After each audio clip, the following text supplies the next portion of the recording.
여러분들은 살아가면서 어떤 부분이 가장 힘이 드세요?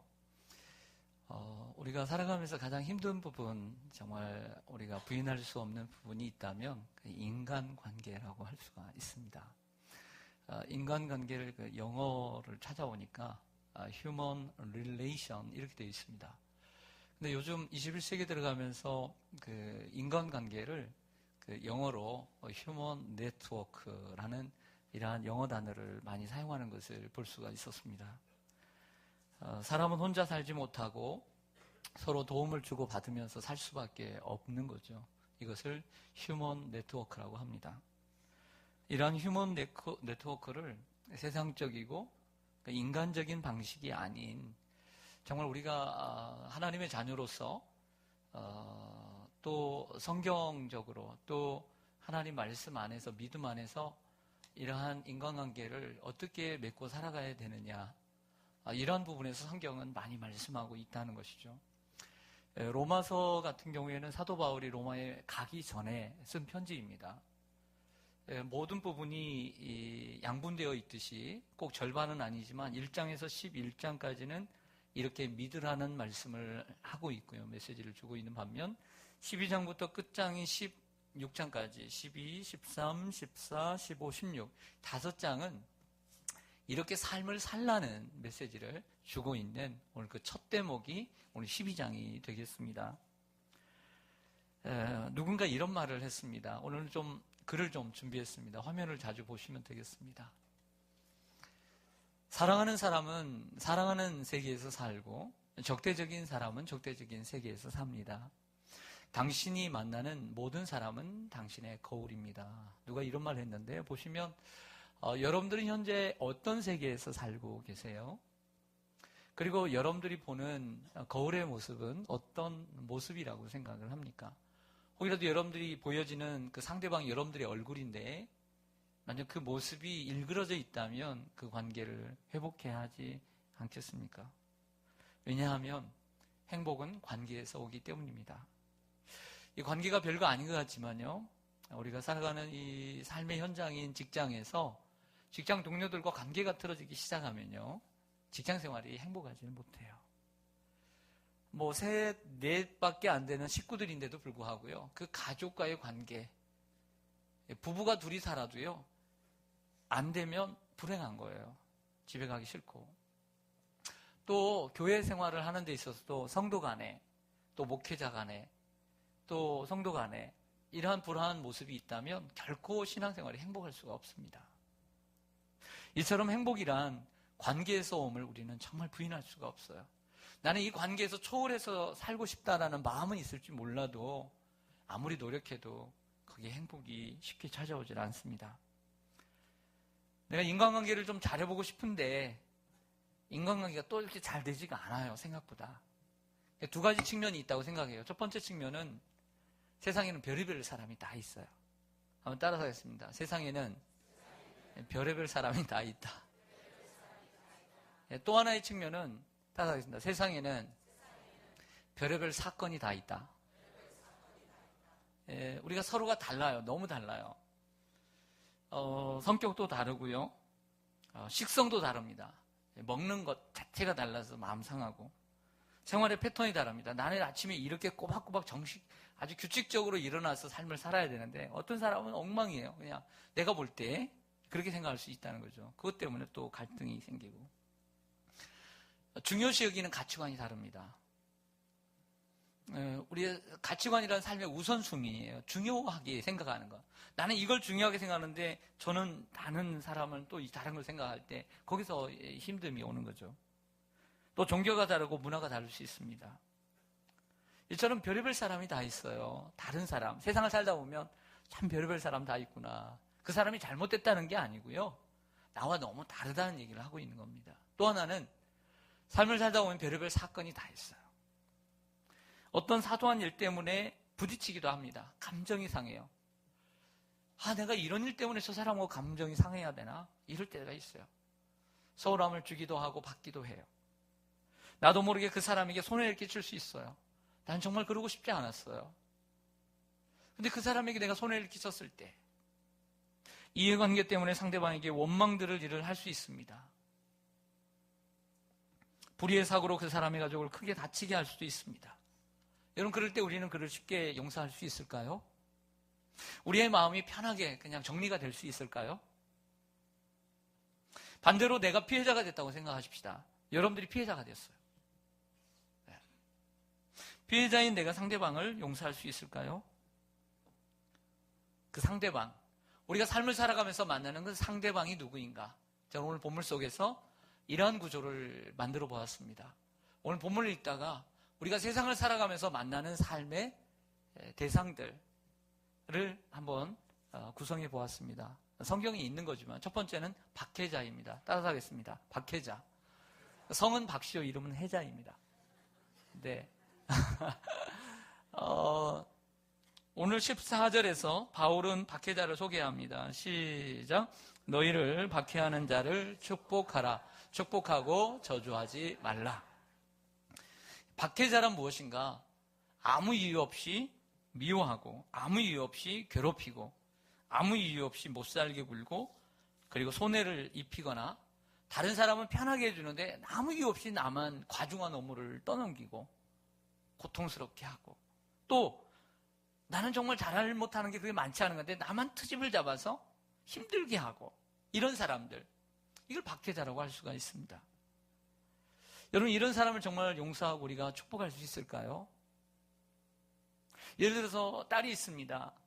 딸이 학교를 가는데 처음에는 즐겁게 다니다가 언젠가부터 아침에 일어나기 싫어합니다. 등교하기 싫어하고, 처음에 혼냈습니다. 그러면 안 된다고. 나중에는 달래기도 했습니다. 가야지. 용돈도 주기도 하고. 억지로 다녔습니다. 근데 나중에 너무 힘들어하는 거예요. 그래서 솔직한 이야기를 시간을 내서 털어놓게 되었는데 왕따인 거예요. 학교를 다녀서 왕따를 당했어요. 친구들이 힘들어가고 어떤 친구가 계속 내 딸을 괴롭혔어요.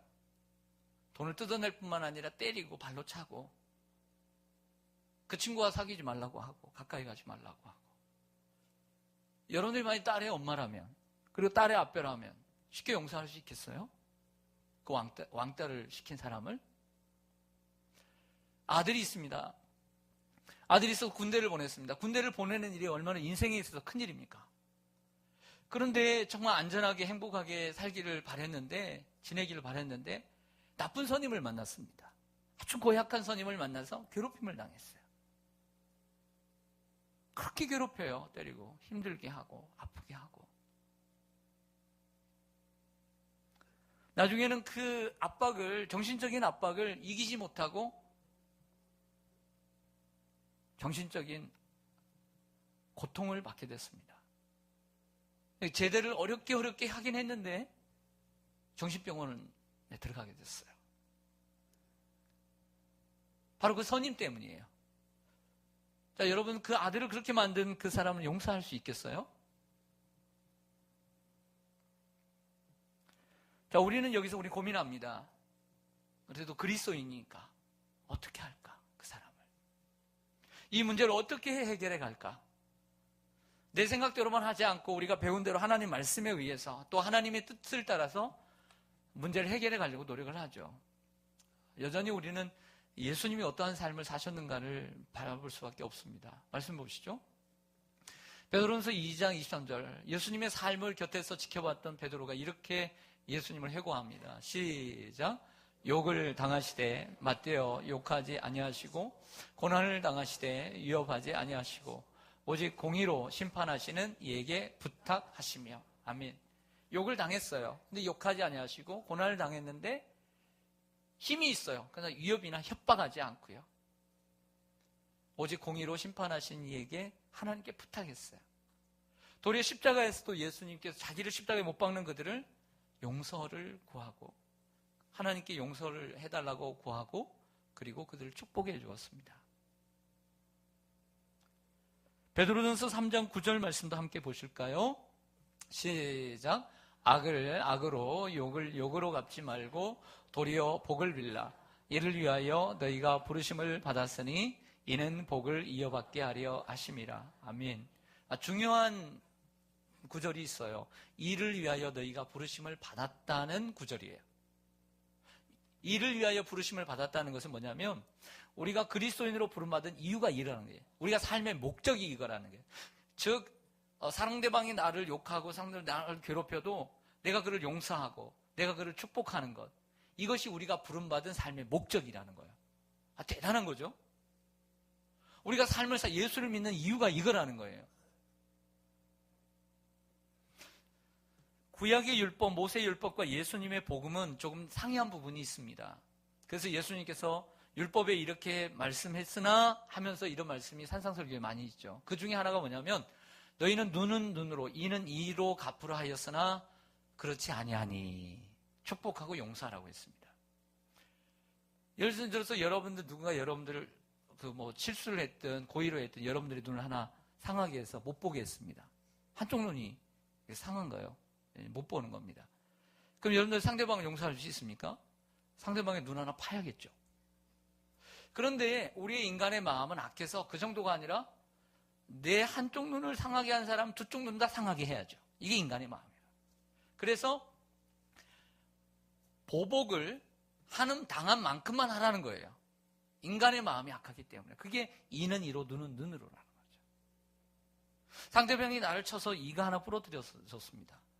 나도 한 대 때려서 상대방이 이를 하나 부러뜨려야 되는데 인간의 마음이 그렇지 않아요. 보복 심리로 두세 개 왕창 뽑아버리죠. 그렇게 하지 못하도록 모세 율법이 있었던 거죠. 하지만 예수님은 어느 때까지 말씀하시냐면 그것 또한 용서하라는 거예요. 근데 예수님의 수준은 우리에게 원하시는 요구하는 수준이 꽤 높다는 것을 알 수가 있습니다. 우리는 축복을 위해 부르심을 받았습니다. 이것이 예수님의 말씀입니다. 베드로는 열정적일 뿐만 아니라 아주 불같은 성격을 가지고 있어요. 남들이 한번 자기에게 해를 끼치면 가만히 있지 않는 성격이었어요. 그런데 이 베드로가 어떻게 변했냐면 오늘 예수님을 닮은 사람으로 변화하게 된 것을 볼 수 있습니다. 자, 오늘 두 번째 우리가 만날 수 있는 인물은 원수입니다. 따라서 하겠습니다. 원수. 화면을 보겠습니다. 19절, 20절인데요. 제가 19절을 읽겠습니다. 내 사랑하는 자들아, 너희가 친히 원수를 갚지 말고 하나님의 진노하심에 맡기라. 기록되었을 때 원수 갚는 것이 내게 있으니 내가 갚으리라고 주께서 말씀하시니라.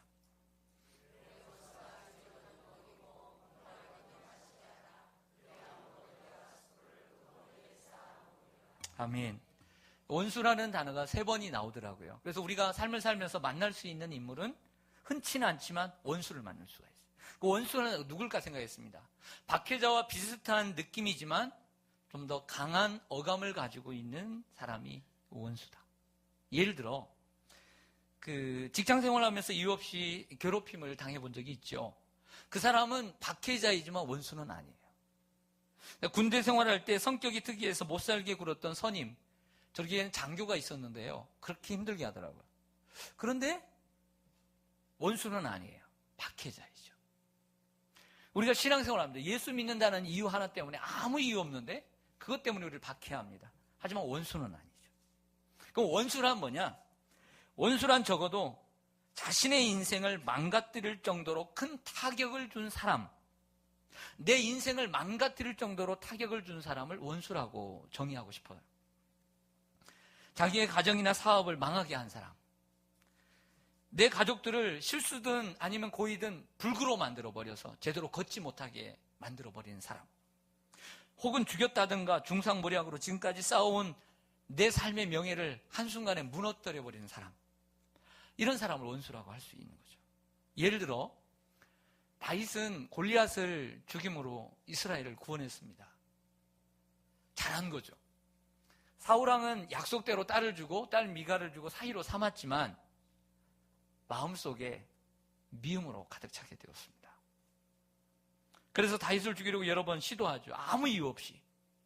그리고 아무 이유 없이 죽이려고 합니다. 나중에는 그 기회를 놓치자 이번에는 아주 완벽한 기회를 만들고 죽이려고 하는 순간 사울의 아들 요나단이 그 다윗을 향한 마음이 끓는 마음이 있어서 그를 피하게 해서 광야로 도망치게 만들어주죠. 간신히 살았습니다. 광야로 도망쳤는데도 불구하고 사울은 3,000명의 군사를 내보내서 이잡듯 다윗을 찾게 했습니다. 하지만 하나님이 다윗을 보호해 주셨습니다. 어떻게 보면 다윗의 인생이 망가졌습니다. 자기의 인생이 없습니다. 도망치는 인생이 되고 말았습니다. 어떻게 보면 다윗에게 있어서 사울은 원수입니다.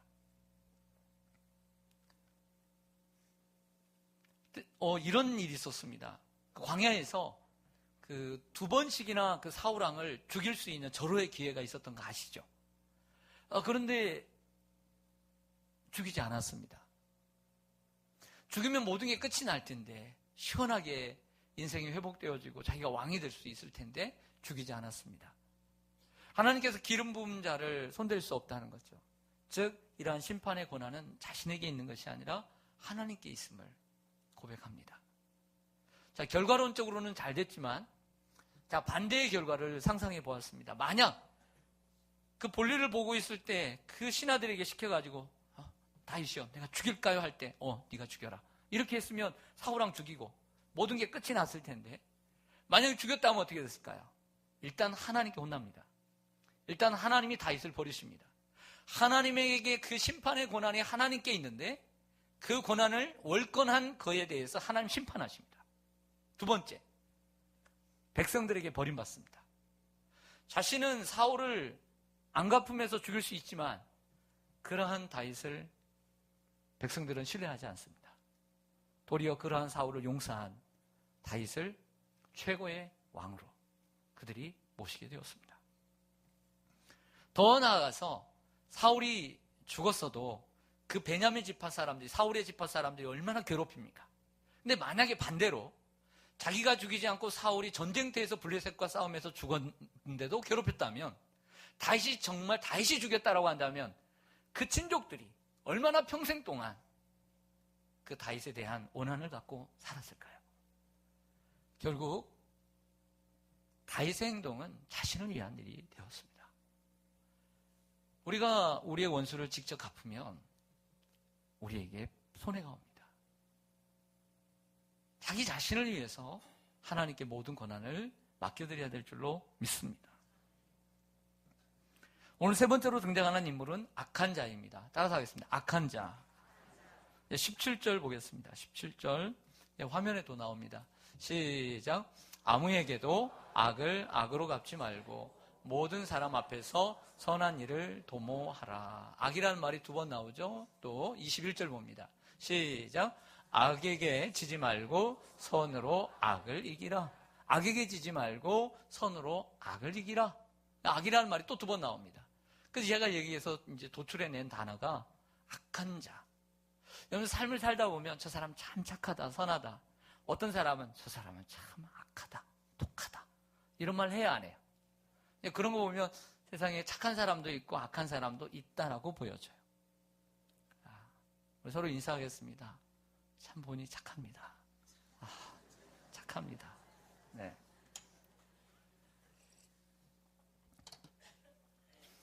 우리 그리스도인들이 착하게 살아야 되겠어요? 악하게 살아야 되겠어요? 스스로 악하다고 생각되시는 분 손들지 마세요. 그리고 자책하세요. 스스로 악하다고 생각되시는 분들은 자책하세요. 자책하세요. 내가 남들보다 좀 악한 것 같다. 이런 분들 정말 자책해야 돼요. 그리스도인이 악하면 되겠습니까? 악한 자를 어떻게 정의할지 잠깐 고민을 했습니다. 앞에서 언급한 박해자, 원수도 악한 자의 범주에 다 속한다고 생각합니다. 악한 자죠. 그러나 악한 자란 누굴까? 사람들 중에는 선하지 않고 악한 자들이 있습니다.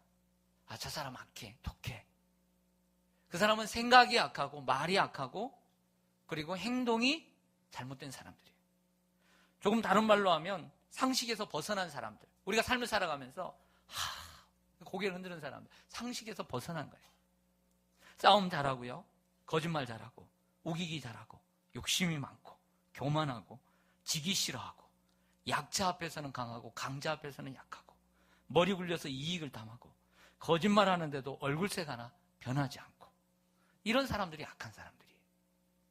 반대적으로 그 악한 사람들에게 피해를 입은 사람들의 입장에서 설명을 하자면 그 상대방이 마음에 아픔을 갖게 되는 거예요. 상대방의 마음을 아프게 하고, 그리고 상대방이 억울한 생각이 들어요. 저 사람 때문에 괜히 억울해. 그 마음, 억울하다는 생각이 들게 했던 그 사람이 바로 악한 사람이에요. 또 안갚음하고 싶을 정도로 생각이 들어요. 나 저 사람에게 안갚음이라도 좀 해보고 싶다. 그럼 그렇게 생각이 들도록 한 사람은 악한 사람이다. 이렇게 생각을 해보았습니다. 그런데 성경은 놀랍게도 이러한 악을 악으로 갚지 말고 선으로 악을 갚으라고 말씀을 하고 있다는 거죠. 상대방이 악하게 나온다고 해서 똑같이 악하게 대하지 말고 선으로 악을 이기기를 소망합니다. 우리 성도님들 가끔씩 만나면서 삶의 문제, 정말 우리가 실질적인 문제가 집 문제, 가게 문제, 물질적인 문제, 이런 문제 아니겠어요? 근데 거기서 정말 악한 사람들과 만났다는 얘기를 합니다. 억울하다는 얘기. 그럴 때 마음이 아파요. 그럴 때 그럼에도 불구하고 하나님의 방식대로, 성경 방식대로 그들을 정말 있는 대로 자비롭게 대하는 우리 성도님들의 간증을 들을 때 참 훌륭하다고 제가 칭찬해 줍니다. 그렇게 살아야 하지 않겠습니까? 아나무인격식인 이러한 사람들이 얼마나 많이 있습니까? 받았음에도 불구하고 안 받았다라고 우기고 또 달라고 하고, 정말 이렇게 우리 성도님들 표현으로 미치고 환장할 정도로 이런 일들을 당한다는 말이에요. 선으로. 참 우리 어떤 권사님은 그 새를 들어 사는 사람 가운데 정말 이렇게 좋은 사람 만나기를 원하잖아요. 그 새 들어 사는 사람, 좋은 주인 만날. 근데 새 들어 사는 사람에게 수년 동안 선을 베풀고 사랑을 베풀고 이런 모습을 보면서 정말 권사님 훌륭하다고, 어떻게 그렇게 새 든 사람에게 대할 수 있느냐고 제가 칭찬해 준 적도 있습니다. 여러분, 선으로서 악을 이기는 삶을 사시기를 바랍니다. 오늘 네 번째로 등장하는 인물은 경쟁자입니다. 라이벌. 오늘 15절, 16절 읽겠습니다. 시작. 즐거워하는 자들과 함께 즐거워하고 우는 자들과 함께 울라. 서로 마음을 같이하며 높은 데 마음을 두지 말고 도리어 낮은 데 처하며 스스로 지혜 있는 채 하지 말라. 아멘. 우는 자들과 함께 울고 즐거워하는 자들과 함께 기뻐하라는 거죠. 이 본문 속에서 15절, 16절에서 제가 이끌어낸 단어는 경쟁자였어요. 아니, 목사님, 세상을 살면서 이렇게 좋은 형제 의식을 가지고 있는 사람도 있는데 왜 경쟁 의식을 가지고 경쟁자라고 얘기합니까? 라고 얘기하는데요. 사실 인간관계에서 우리의 마음을 힘들게 하고 아프게 하는 사람은 박해자일 수도 있고 우리의 원수도일 수 있고 세상에 악한 사람들일 수도 있지만 그런 사람들을 만나기는 어쩌다 한 번씩이죠. 그러나 우리의 일상 삶 속에서 가장 쉽게 만나고 자주 만날 수 있는 사람들은 라이벌이에요. 경쟁자들이죠. 사울왕의 경우 다윗이 사위이긴 했지만 경쟁자로 생각을 했어요. 사울의 마음이 바다처럼 넓지 못했어요. 사위가 잘나면 잘난 대로 칭찬해 주지 못했어요. 다윗이 골리앗을 죽인 이후에 백성들이 뛰놀며 노래를 하면서 나옵니다. 속옷치며.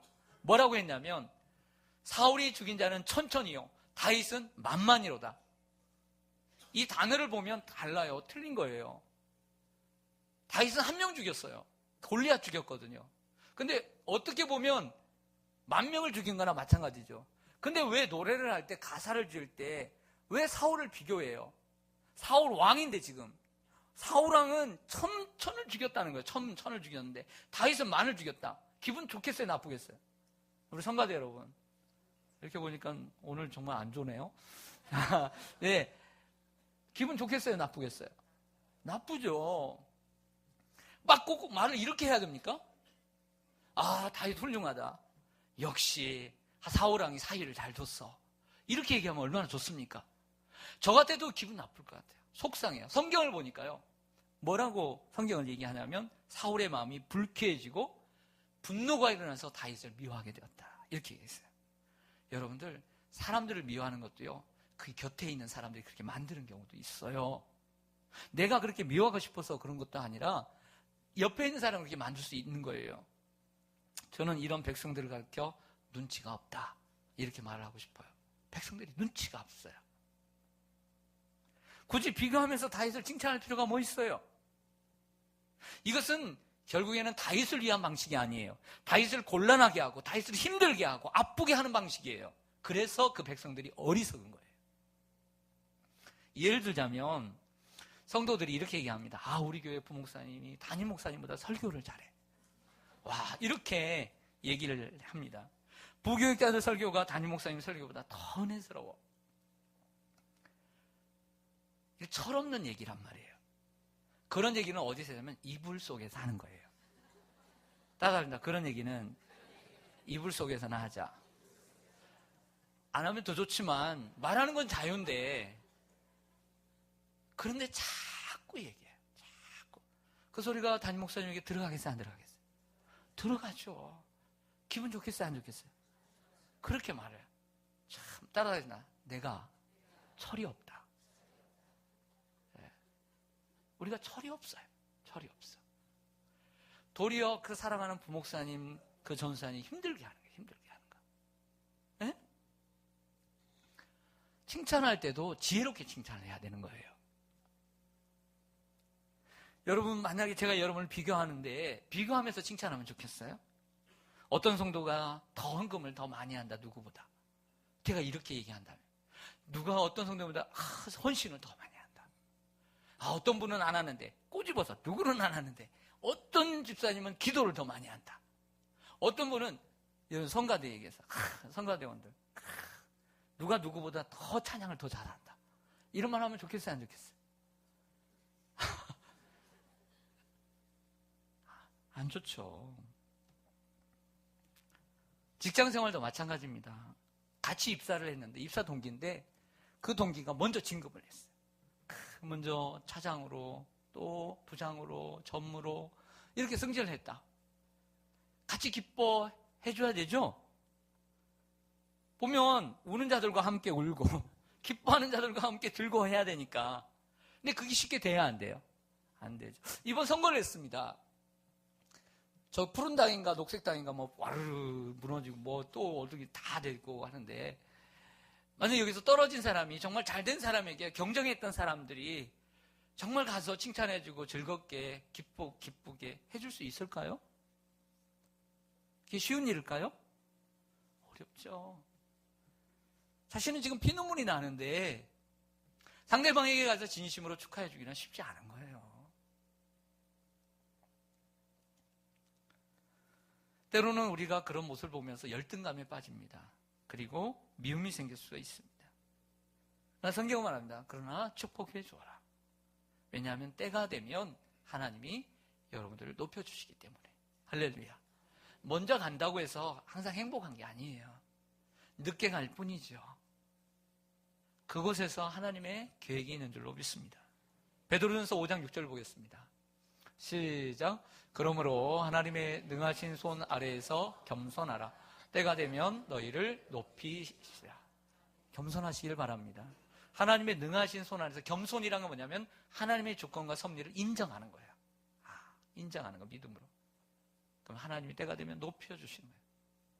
어떤 사람이 떼약볕에서 그 석공이 비석을 다듬고 있었습니다. 깨끗하게 아름답게 비석을 다듬고 거기에 그 비석의 주인공의 인생을 수놓았습니다.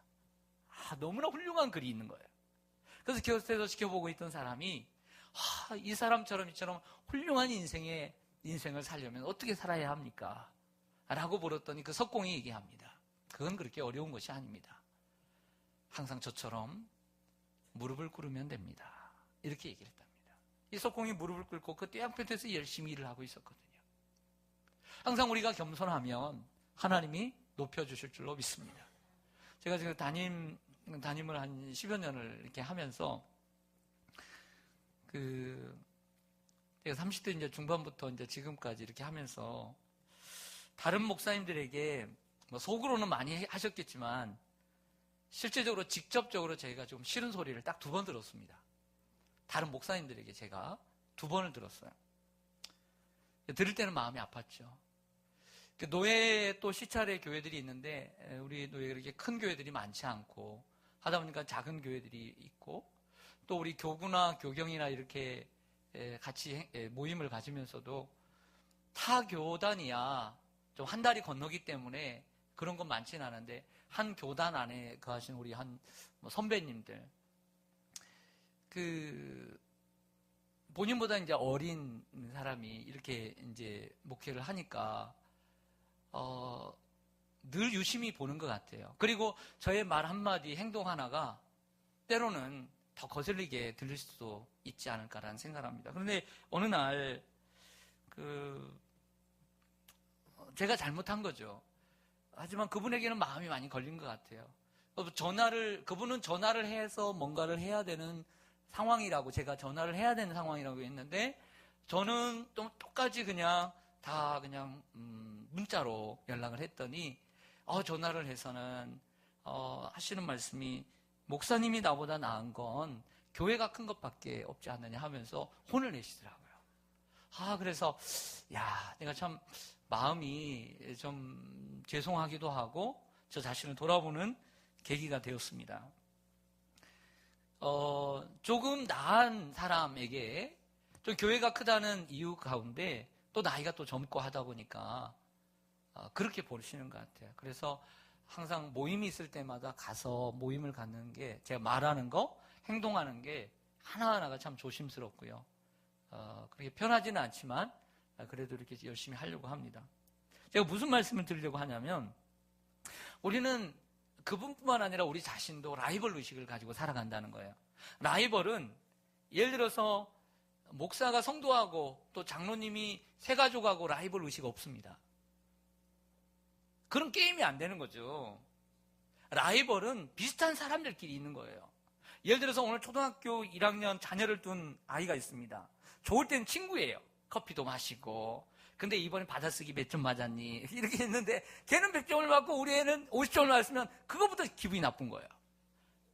여러분, 이제 6월 모의고사 끝나고 9월 모의고사, 마지막 모의고사를 기다리고 있는 고3들, 같은 반에서는 친구예요. 하지만 이 서울에 인서울을 하려면 서로 싸워야 되는 경쟁자인 거죠. 우리는 모두는 때로는 형제지만 알게 모르게 우리는 경쟁이에요. 그래서 이러한 경쟁자들 속에서 우리는 더 많이 아파하고 더 괴로워할 때가 많다는 얘기를 하고 싶은 거예요. 나와 처지가 다른 사람, 아무리 잘 돼도 박수 쳐주고 안 되면 아파하고. 하지만 내 피부로 와닿는 사람들이 정말 아파하면 같이 아파해주기는 쉬워요. 하지만 똑같은 상황에 있는 사람이 잘 되면 정말 내가 즐거워해주고 축하해줄 수 있는가, 어려운 일이라는 거죠. 그러나 성경은 그런 사람들을 축복해 주라는 거죠. 진심으로. 참 부끄러운 고백은, 경쟁하는 경쟁도 아니지만 교회 소식을 듣습니다. 어떤 분이, 저는 그런 거 잘 안 묻는 스타일인데 어떤 분이 물어요. 그래서 사모한테 물었다고 그래요. 그래서 여행을 가서 어떻게 교회 좀 성도님들 어떠냐고, 잘 모이느냐고. 그런데요. 그냥 그저 그렇다고 이렇게 했더니 자기는 줄었다고. 열심히 목회해서 100명이 찼었는데 점점 줄고 있다고. 그러면 듣는 우리가 기분이 좋아야 돼요? 안 좋아요? 같이 아파야 돼요? 아프죠? 근데 그렇지 않아요. 그래.